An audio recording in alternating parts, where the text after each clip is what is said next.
નમસ્કાર વિદ્યાર્થી મિત્રો, હું વિશાલ સર વાઢેલ આપ સર્વેનું ખૂબ ખૂબ હાર્દિક સ્વાગત કરું છું આપની પોતાની મનગમતી YouTube channel ocean coaching classes. વિદ્યાર્થી મિત્રો, આજે આપણે જોવાનું ધોરણ 6 ની અંદર વિષય ગણિત ચેપ્ટર નંબર 7 અપૂર્ણાંક સંખ્યાઓ. એમાં પણ જોઈશું સ્વાધ્યાય 7.4 દાખલા નંબર 8 થી 10. અગાઉના વિડીયોમાં આપણે દરેકે દરેક સ્વાધ્યાયના વિડીયો મૂકેલા છે, જેના વિડીયોની લિંક નીચે ડિસ્ક્રિપ્શન બોક્સમાં આપેલી છે. આપ ત્યાંથી વિડીયો નિહાળી શકો છો. વિડીયોને લાઈક કરો, શેર કરો, સબસ્ક્રાઇબ કરો, ચેનલ ભૂલવાનું નથી. ચાલો જોઈએ 8મો સવાલ. બહુ મજાનો સવાલ છે. શું કહે છે? 100 પાનાની એક ચોપડીમાંથી ઈલાએ 25 પાના વાંચ્યા. અરે વાહ! 100 પાનાની ચોપડી, ઈલાએ 25 પાના વાંચ્યા.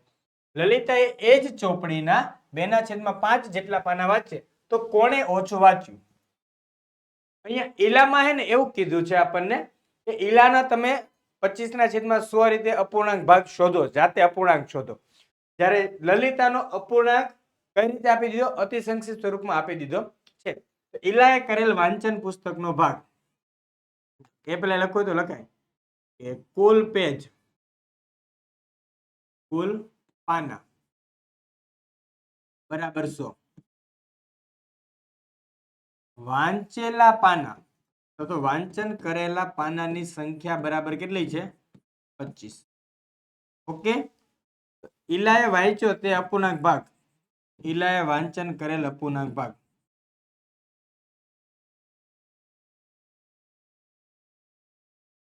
ઈલાએ વાંચન કરેલ અપૂર્ણાંક બરાબર ટોટલ 100, વાંચ્યું કેટલું? 25. હવે જો અહીંથી હું તમને એક વાત શીખવાડું. તમને બધા આ દાખલો લાંબો શીખવાડશે, સાહેબ શોર્ટકટમાં શીખવાડે છે, ત્યાં શીખી લેજો. લલિતાનું જોઈ લો અત્યારે ખાલી. લલિતાએ વાંચન કરેલ અપૂર્ણાંક ભાગ. લલિતાએ વાંચન કરેલ અપૂર્ણાંક બરાબર કેટલું? 2/5 આપેલું છે. ઓકે, અહીંયા છેદમાં 5 છે. અહીંયા હું એમ કહું કે તમારે ગમે એમ આડું અવળું અંશ છેદ ઉડાડીને છેદમાં 5 રાખવાની ટ્રાય કરાય. સમજાય છે? ઈલામાં, ઈલા પાસે ઈલાનો જે અપૂર્ણાંક ભાગ છે એને અતિ સંક્ષિપ્તમાં ફેરવવું કોના હાથમાં છે? તમારા હાથમાં છે. એને તમારે કઈ રીતે ફેરવવું જોઈએ તમારી પાસે છે ટ્રિક્સ. બરાબર છે?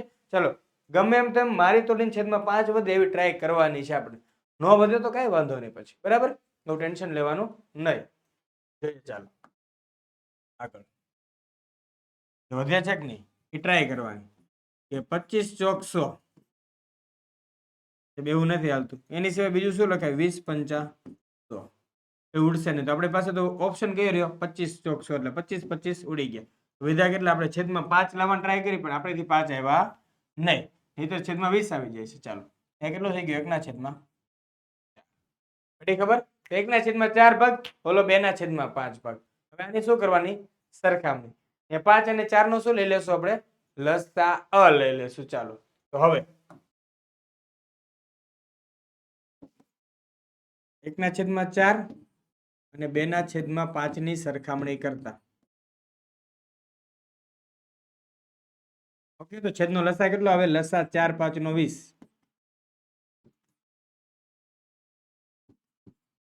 તો શું થાય? 1/4 અંશ છેદમાં કેટલા વડે ગુણવાનું? 5 5 વડે. તો 5/, ટોટલ 20. 2/5 અંશ છેદમાં કેટલા વડે? 4 4 વડે ગુણવાનું. 2 ચોક 8, 5 ચોક 20. તો 5/20 મળે કે 8/20? તો અહીંયા 5/20 લેસ દેન 8/20. પણ 5/20 આવ્યા ક્યાંથી? 1/4 માંથી. અને 1/4 ભાગ કોનો છે? ઈલાનો. જ્યારે 8/20 એટલે 2/5.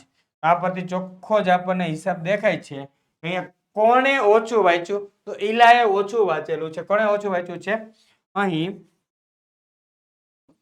ઈલાએ ઓછું વાંચન કર્યું છે. ઓછું વાંચન કર્યું છે. સમજાય વાત? આવું છે. ઓકે, જોઈએ નેક્સ્ટ. 9 નંબરનો પ્રશ્ન બહુ ઈઝી છે. રફીકે 1 કલાકમાં 3/6 ભાગની કસરત પૂર્ણ કરી. રોહિતે 1 કલાકમાં 3/4 ભાગની કસરત પૂર્ણ કરી. તો કોણે લાંબા સમય સુધી કસરત કરી કહેવાય?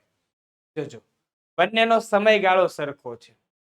એકે 3/6 કલાકમાં 3/6 કામ કર્યું, એટલે કે 3/6 ભાગની કસરત પૂરી કરી. એ જ કલાકની અંદર 3/4 ભાગની બીજાએ કરી.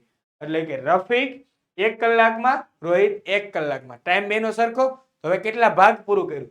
રફીક 3/6 ભાગ, રોહિત 3/4 ભાગ. તો જો અહીંયા લખીએ રફીક બરાબર 3/6 ભાગ, રોહિત બરાબર 3/4. અહીંયા જો અંશ અને છેદ કઈ સરખું છે? હશે બંનેના અંશ સરખા. તો યાદ કરો જૂના નિયમો. અંશ સરખા ત્યારે સરખામણી કરવા જાવ ત્યારે મોટા છેદ વાળી સંખ્યા નાની કહેવાય. ક્લિયર છે? અહીં શું છે? અહીં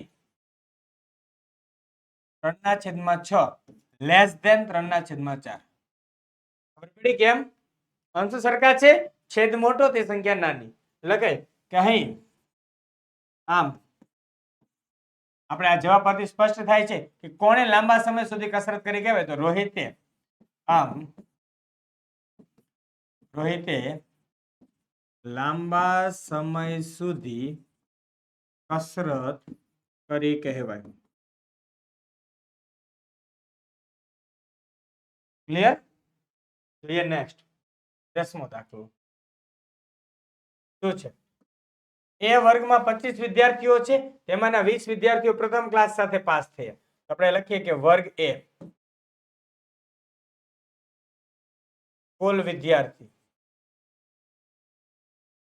બરાબર 25. 20 વિદ્યાર્થીઓ પ્રથમ ક્લાસ સાથે પાસ થયા. તો પ્રથમ ક્લાસ સાથે પાસ થયેલ વિદ્યાર્થી, પ્રથમ ક્લાસ સાથે પાસ થયેલ વિદ્યાર્થી બરાબર કેટલા છે? 20. નેક્સ્ટ છે. આગળ વાત કરીએ કે બીજા બી વર્ગમાં વિદ્યાર્થીઓ કેટલા છે? 30. તો વર્ગ બી કુલ વિદ્યાર્થી બરાબર કેટલા? 30. પ્રથમ ક્લાસ સાથે પાસ થયેલ વિદ્યાર્થી કેટલા છે? તે 24 છે. પ્રથમ ક્લાસ સાથે પાસ થયેલ વિદ્યાર્થી બરાબર કેટલા? 24. તો શું કીધું કે અપૂર્ણાંકની રીતે કયા વર્ગના વધુ વિદ્યાર્થીઓ પ્રથમ ક્લાસ સાથે પાસ થયા કહેવાય? તો આનો અપૂર્ણાંક લઈ લેવાનો. ઓકે, ચાલો વર્ગ એનો અપૂર્ણાંક હું બંને અલગ અલગ જ રાખું છું. વર્ગ એનું જ છે તો વર્ગ એનું ડાયરેક્ટ લખશું અપૂર્ણાંક. તો શું લખાય? પાસ થયેલા અંશમાં અને કુલ છેદમાં. ઓકે, 20/25. એ અંશ છેદ ઉડાડતા આવડે ને તમને? 4 પંચા 20, 25 25, 5 5 ઉડી જાય. જવાબ શું આવે? 4/5. બી નું જોઈ લઈએ તે રીતનું. અપૂર્ણાંક બરાબર 24/30. આગળ શું આવશે? 6 પંચા 30, 6 ચોક 24. અંશ છેદના શું ઉડશે?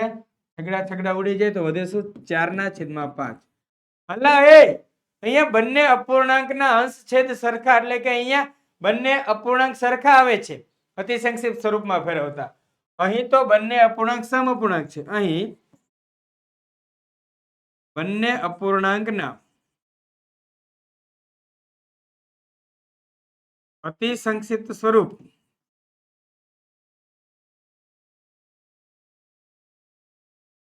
સમાન મળે છે. કેવા મળે છે? સમાન મળે છે. તેથી શું કહેવાશે? બંને વર્ગના વિદ્યાર્થીઓ કેટલા સમાન રીતે પાસ થયા કહેવાય. બરાબર છે? કોઈ પણ વર્ગના વિદ્યાર્થીઓ વધુ નથી. બંને વર્ગના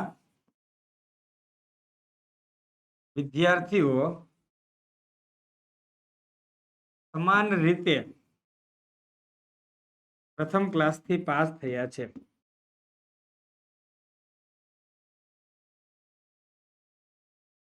ક્લિયર? મગજમાં ઉતારી લેજો. ઓકે વિદ્યાર્થીઓ, ખાસ ધ્યાન રાખીને. તે નેક્સ્ટ. અરે વાહ, તમારા માટે કંઈક નવું આવવાનું છે. જોજો હમણાં. અરે વાહ, તમારા માટે નવું. સોરી. શું છે? ઓશિયન કોચિંગ ક્લાસીસની એપ્લિકેશન આવી ગઈ છે. એપ્લિકેશન તમારે કરવાની ડાઉનલોડ કરવા માટેની લિંક નીચે ડિસ્ક્રિપ્શનમાં છે. તમે મેળવશો નીચેના તમામ સોલ્યુશન્સની પીડીએફ ધોરણ 3 થી 12 ના બધા જ વિષયના સમજૂતી, સ્વાધ્યાય, સ્વાધ્યાયન પોથી, ગાલા સ્વાધ્યાય પોથી, પ્રશ્ન બેંક, અસાઇનમેન્ટ, પ્રશ્નપત્ર અને બીજું ઘણું બધું ભરપૂર લાભ મળે છે. તો ભૂલ્યા વગર લેવાના છે વિદ્યાર્થી મિત્રો. તમને આ જ ચેનલમાં બધા લાભ મળશે, સાથે સાથે એપ્લિકેશનમાં પણ મળવાના છે. સોરી. તો અહીંયા થેન્ક યુ. છેલ્લી સ્લાઇડ છે. ફરી મળીશું નેક્સ્ટ વિડીયો સાથે નવા જુસ્સા સાથે. ત્યાં સુધી તમારી રજા લઉં છું વિદ્યાર્થી મિત્રો. જય હિન્દ, જય ભારત, જય જય ગરવી ગુજરાત.